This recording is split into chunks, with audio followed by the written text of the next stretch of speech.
Samantha, and this is my 2010 Can-Am Spyder RTS.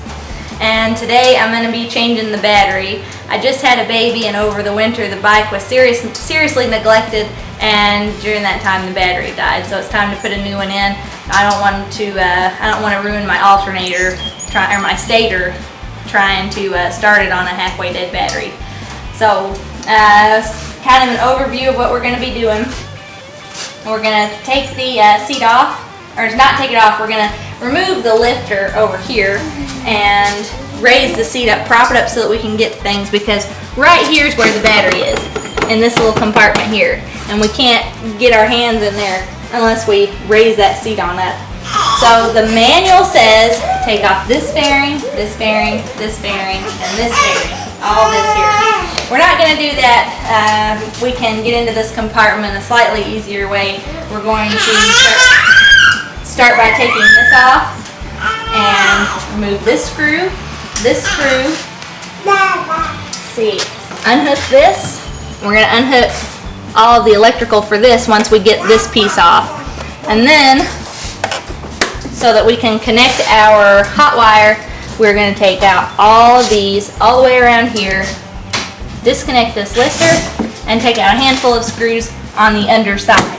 In order to do that, we will have to loosen these screws along here. And that'll allow us to take those fairings out. It's slightly easier, and you get a little bit better access I believe, if you take these pieces off versus taking off your whole side, every fairing piece on the side. Once we do that, we're going to disconnect our ground wire first.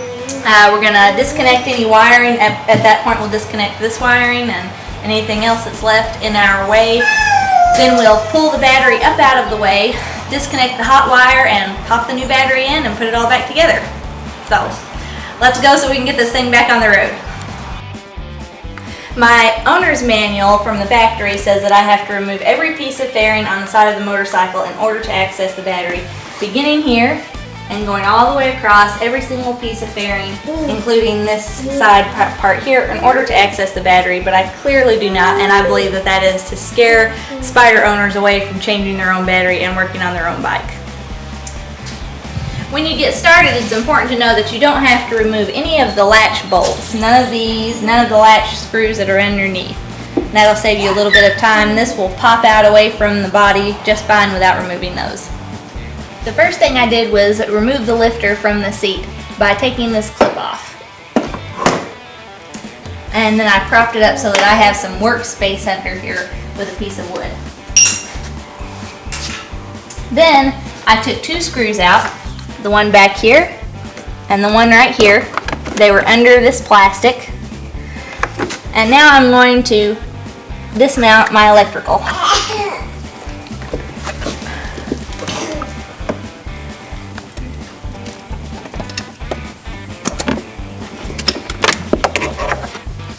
And access the battery.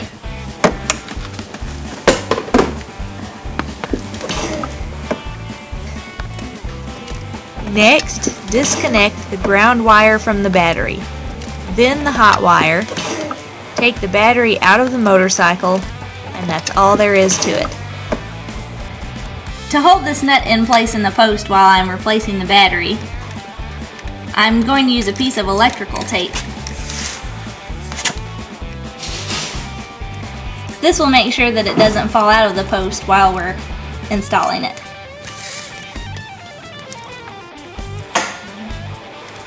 Since we're working in such tight quarters, the electrical tape will likely stay on the post.